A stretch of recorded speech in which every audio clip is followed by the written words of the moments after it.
आदमी को परमात्मा का पता हो तो आदमी आदमी बचता ही नहीं, आदमी आदमी रह ही नहीं जाता। परमात्मा को जानते ही परमात्मा हो जाता है। जिसने उसे जाना वही हो गया, वैसा ही हो गया। जानने में ही आदमी विसर्जित हो जाता है। आदमी ने परमात्मा को तो जाना नहीं, लेकिन आदमी दोहराता है बार बार, परमात्मा प्रकाश है।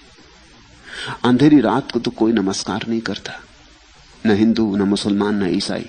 सूर्योदय को लोग नमस्कार करते, सुबह को लोग नमस्कार करते। सूर्य नमस्कार क्यों? अंधेरी रात उसकी नहीं, सूरज उसका है माना। अंधेरी रात किसकी है? रोशनी उसकी है माना। अंधेरा किसका है?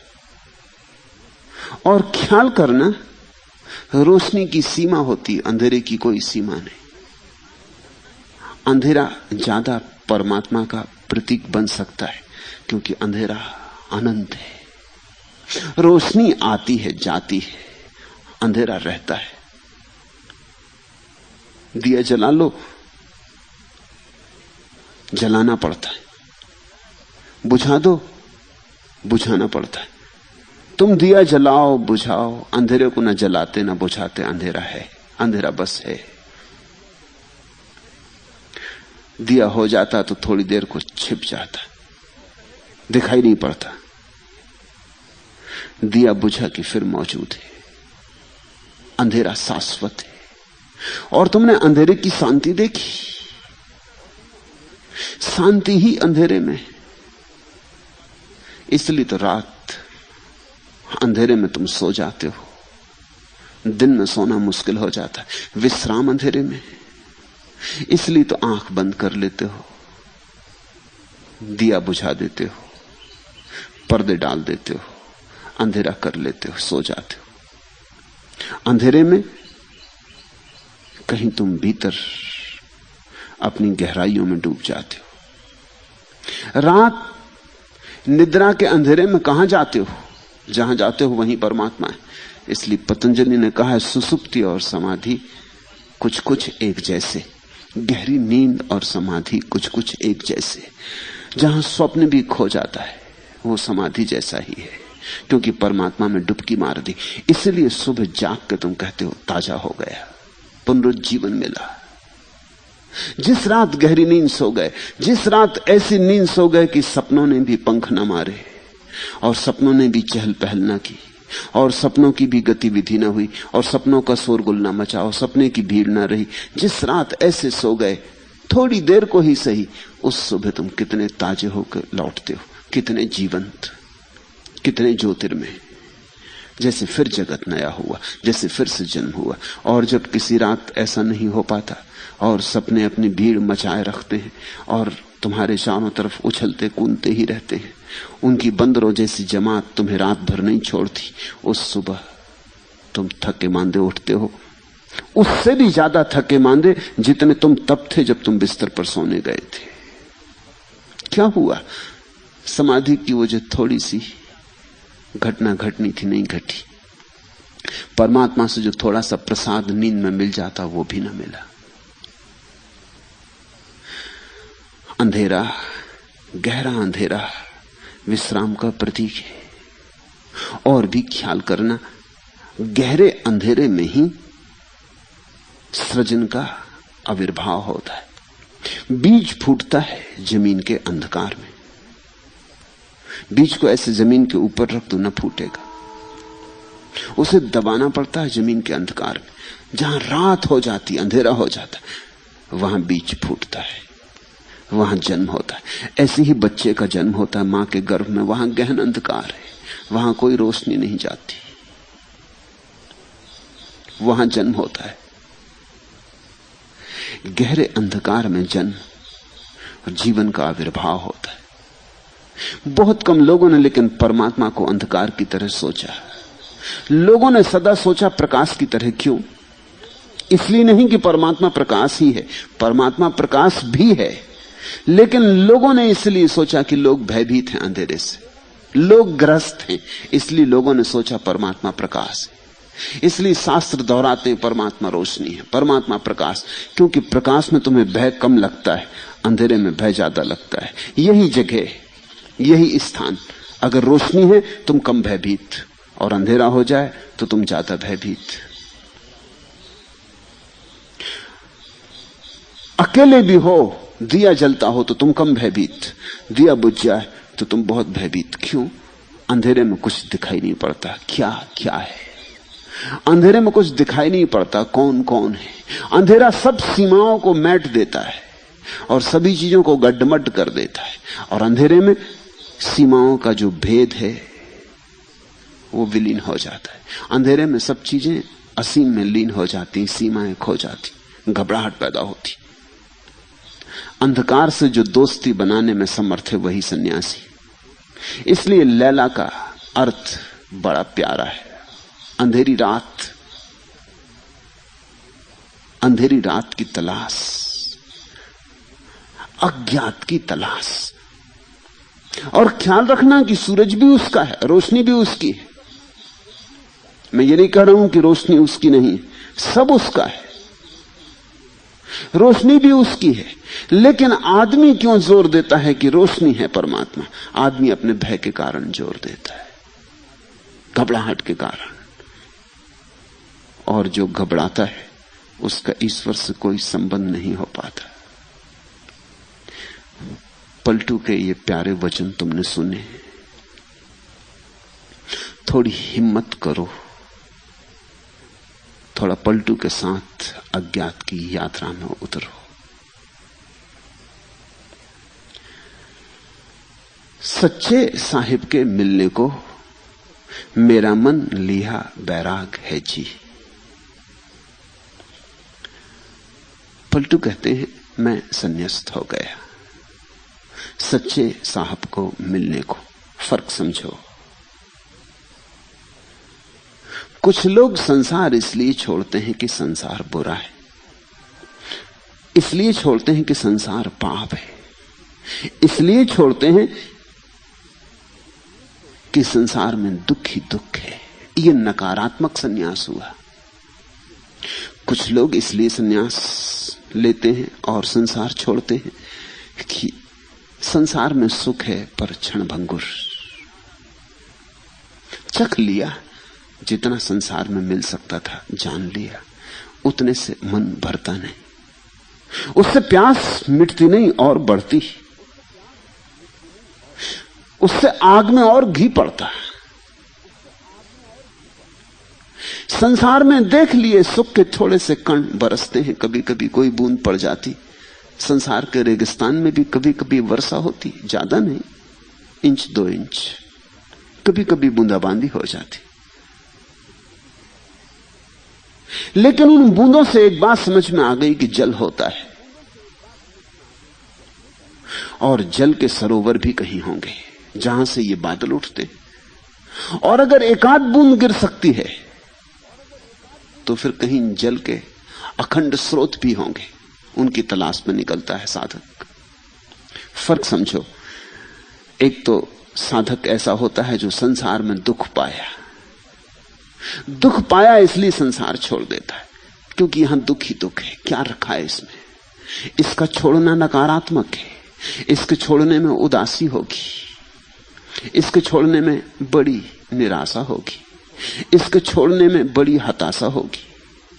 ये छोड़ के प्रसन्न चित्त नहीं होगा। दुख को छोड़ के क्या कोई प्रसन्न चित्त होगा। और इसने संसार में कोई सुख तो जाना नहीं, इसलिए ये भरोसा भी कैसे करे। इसने एक बूंद भी तो नहीं जानी इस मरुस्थल में, ये भरोसा भी कैसे करे कि कहीं दूर हिमालय में छिपी मानसरोवर भी होगी। इसका भरोसा भी डगमगाता होगा। यही भक्त और साधारण धार्मिक व्यक्ति में भेद है। भक्त छोड़ता है संसार को इसलिए नहीं कि यहां दुख ही दुख है, बल्कि इसलिए कि यहां सुख तो है पर क्षणभंगुर है। यहां सुख तो है लेकिन बस बूंदाबांदी होती। अब बूंदाबांदी में कब तक बैठे रहे, नहाना भी नहीं हो पाता, हृदय की प्यास भी नहीं बुझती, आत्मा निर्मल भी नहीं हो पाती। मगर बूंदों ने इतना भरोसा दे दिया कि सुख कहीं होता है, सुख का भी कोई अस्तित्व है। अब हम उसकी तलाश में चलें जहां से ये बादल उठ के आते हैं, जहां से ये बूंदाबांदी आती है, उस सागर की खोज में निकले। तो भक्त बड़ी आस्था से जाता है, ज्ञानी बड़ी निराशा से जाता है। ज्ञानी सोचता है हो ना हो भगवान है या नहीं, संसार तो देख लिया, व्यर्थ पाया, अब देख लें, ये भी खोज करके देख लें, शायद हो शायद ना हो। ज्ञानी के भीतर एक संदेह बना ही रहता है। भक्त बड़ी आस्था से जाता है, वो कहता है इस संसार में भी था, थोड़ा था, भगवान कभी कभी झांका था, कहीं कहीं खिड़की खुल गई थी और क्षण भर को ताजी हवा आई थी, कभी कभी सुवास नासापुटों में भर गई थी। भगवान यहां भी था, लेकिन बड़े पर्दों में था, पर्दा नसीन था, घूंघट और घूंघट और घूंघट। मगर कभी कभी घूंघट उठे थे और उसकी आंख में आंख मिल गई थी। अब हम बिना घूंघट के परमात्मा को पाना चाहते, उसमें आस्था है, उसमें भरोसा है, उसमें उमंग है। वो इतनी बात जान के ही चलता है कि परमात्मा है। संसार में उसने परमात्मा की थोड़ी सी झलक पाली, दूर से सही, बहुत दूर से सही, 1000 कोस से सही, मगर थोड़ी सी झलक पाई। जैसे कि हजारों मील से भी तुम चाहो, किसी खुले दिन में जब आकाश में बादल ना हो और सूरज साफ साफ हो, तो हिमालय के ओतुंग शिखर दिखाई पड़ जाते, उन पर जमी हुई कुंवारी बर्फ, पड़ती हुई सूरज की किरणें और बिखरती चांदी बहुत दूर से दिखाई पड़ जाती। सपना जैसा ही है, मगर खोज शुरू होती। फर्क समझना। एक आदमी फूलों की तलाश में निकला क्योंकि संसार में कांटे ही कांटे पाए। अब सोचता है चलो परमात्मा में खोज के देख लें, शायद फूल वहां हो। एक आदमी फूलों की तलाश में निकला क्योंकि संसार में कुछ फूल पाए, कांटे बहुत थे, मगर कभी कभी कोई गुलाब भी खिला था कांटों पर। इसके लिए परमात्मा शायद नहीं है। अब ये एक ऐसे गुलाब की तलाश में निकला है जहां फूल ही फूल खिलते हों और जहां कांटे ना हो। ऐसे गुलाब भी होते हैं जिनमें कांटे नहीं होते। इन दोनों की खोज में फर्क होगा। वही पलटू कह रहे हैं, सच्चे साहब के मिलने को मेरा मन लिया वैराग्य है जी। मैंने जो वैराग्य लिया, जो सन्यास लिया, उसमें संसार को छोड़ देने का उतना सवाल नहीं है जितना परमात्मा को खोजना है। संसार के प्रति विरक्ति है ऐसा नहीं, परमात्मा के प्रति अनुरक्ति है ऐसा। बड़ा फर्क है, थोड़ा सा दिखाई पड़ता है शब्दों में, फर्क जमीन आसमान जैसा है। ये संसार भी उसका है। ऐसा ही समझो कि तुमने किसी संगीतज्ञ का रिकॉर्ड सुना, ग्रामोफोन पर सुना। रिकॉर्ड है, रिकॉर्ड में भरा हुआ संगीत भी बस काम चलाऊ संगीत है। लेकिन इससे खबर तो मिली कि संगीतज्ञ कहीं है, किसी की वाणी पकड़ी गई है, वो वाणी कहीं होगी। तुमने रिकॉर्ड सुना, अब तुम संगीतज्ञ की खोज में चले। तुम्हारे पैरों में बल होगा। इसलिए पलटू कहते हैं जैसे बारात चली उमंगी के, उमंग से भरी बारात चली, हम दूल्हा बने और दुल्हनिया की खोज में निकले। कबीर ने कहा, राम मेरी दुल्हनिया।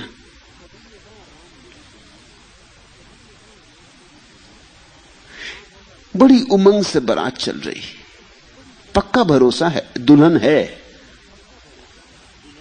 दूर से देखी थी झलक, या की तस्वीर देखी थी, या की दर्पण में देखी थी, मगर दुल्हन है। उसके होने में कोई रत्ती भर संदेह नहीं। उसका होना सुनिश्चित है। उसका होना इतना सुनिश्चित है कि भक्त अपने को गंवाने को तैयार है उसे पाने को। उसका होना अपने होने से ज्यादा सुनिश्चित है।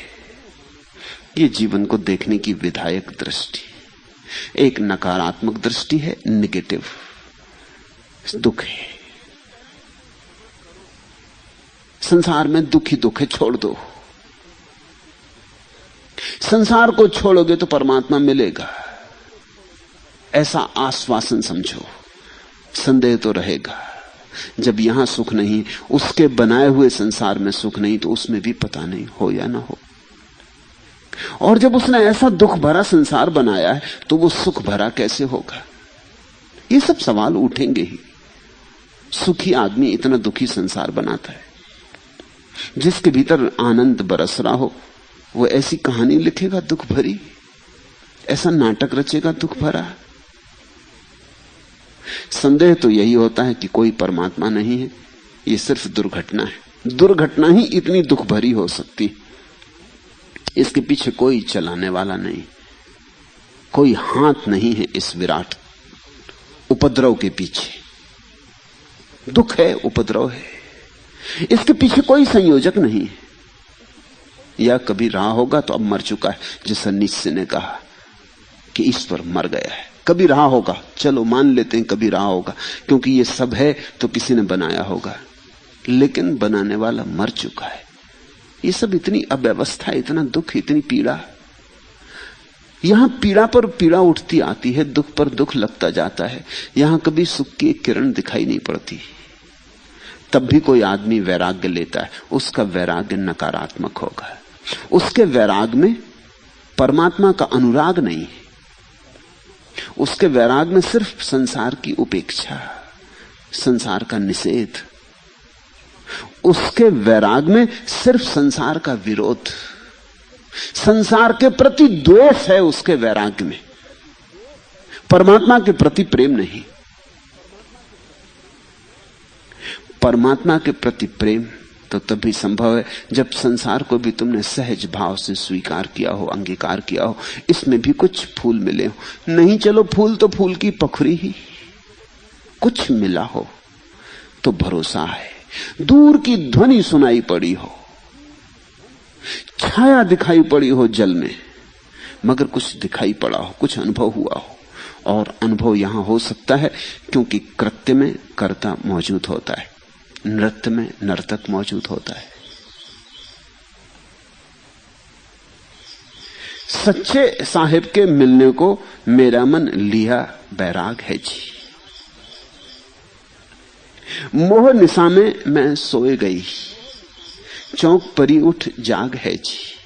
मोह निशा में मैं सोई गई, इस संसार में मैं सो गया था, खो गया था, मूर्छित हो गया था, प्रमाद से भर गया था, झपकी लग गई थी। मेरा संन्यास सिर्फ आंख का खुल जाना है। अब मैं जाग पड़ा, अब मैं ऐसा आंख बंद किए किए नींद में न चलूंगा, अब मेरी आंखें खुल गई। बस इतना ही फर्क है संसारी में, सन्यासी में, इतना ही फर्क है। एक आंख बंद किए चल रहा है और एक आंख खोल के चल रहा है। जगह तो यही है, यही मकान, यही बाजार, यही मंदिर मस्जिद, यही लोग, यही पत्नी पति बच्चे परिवार, सब यही है। फर्क इतना है कि सन्यासी आंख खोल के चल रहा है, और आंख खोलना इतना बड़ा फर्क है कि और फर्क क्या मांग सकते हो, और ज्यादा फर्क होता ही नहीं। बस पलक खुलने और बंद होने का फर्क है, जरा सा फर्क है। मोह निशा में मैं सोई गई, चौंक परी उठ जाग है जी। तो पलटू कहते हैं कुछ और खास नहीं हो गया, एक नींद लग गई थी, एक सपना देखा था, एक मोह की तंद्रा पकड़ गई थी, मेरा तेरे का भाव पकड़ गया था, मैं हूं मेरा है, ऐसे संसार का जन्म हो गया था। मोह निशा मैं स्मरण रहा था कि क्या वस्तुता है, अपनी कल्पना को ही सच मानने लगा था।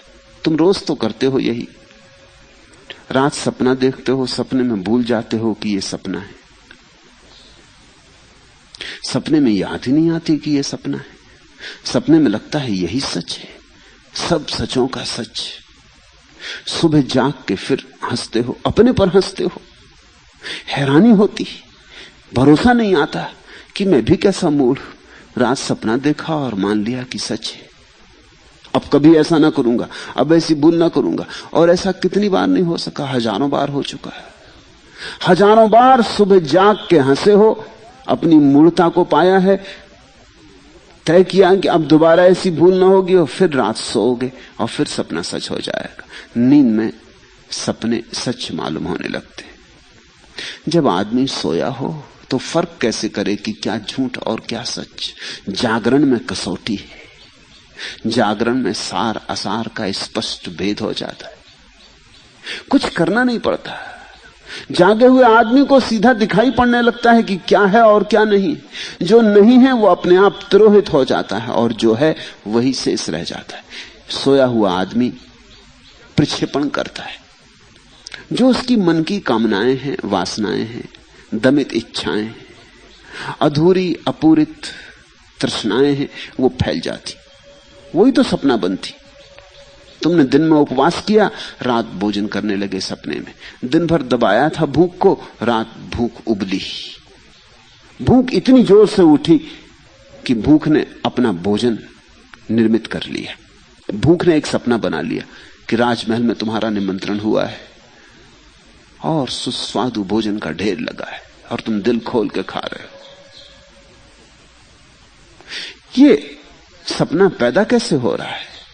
पहली तो नींद जरूरी है, दूसरी कोई दमित वासना जरूरी है, कोई टूटी फूटी वासना जरूरी है जो भर न पाई हो जागने में। बस ये दो बातें मिल जाएं तो सपना पैदा हो जाएगा। ये सपने का यंत्र है। दबी हुई वासना, अधूरी वासना, अपूरित वासना और तंद्रा, बेहोशी। इसलिए जो आदमी शराब पी लेता है उसे कुछ का कुछ दिखाई पड़ने लगता है। मुल्ला नसरुद्दीन अपने बेटे को लेकर शराब घर में बैठा था।